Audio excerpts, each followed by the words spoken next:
our greatest rescue occurs as we help rescue others. I'm telling you, when I pick you up, God picks me up.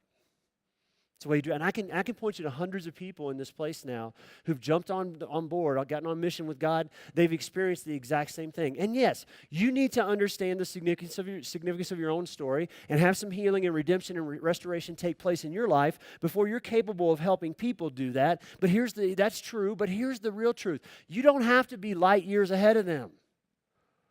You only have to be a step or two. You only got to be a step or two ahead of them. You don't want to be light years ahead of them. See, the reason I bring this up is because I know so many people who are waiting for someday. You're waiting for someday, right? I waited for someday for 20-some years of my adult life. You're waiting for someday. Someday when I get finished with this. Someday when I pay off all my debt, then I'll start giving. Someday, when I don't have to work nights, I'll start serving in the church. Someday when my kids are grown or out of the house. Someday when I retire or pay off whatever, pay the house off. I know so many people, because I've been one, who are waiting on someday, and the truth is, somehow, some way, someday just never seems to come. And one of the lessons I've learned in my life is this: the biggest loser in waiting on someday is not the church. The biggest loser in waiting on someday is always me. Every single time, it's me. And it's you, right? A part of our problem is that we have this image in our mind of what a person who God can actually use to rescue someone looks like.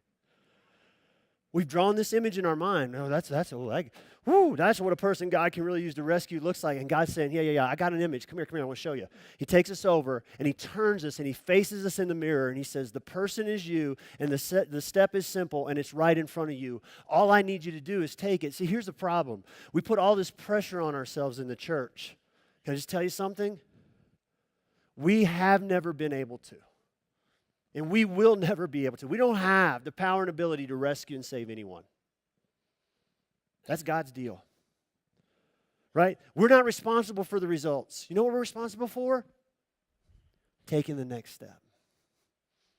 Taking the next step. What we feel is pressure, we should see as opportunity. Don't miss this. Please don't miss this.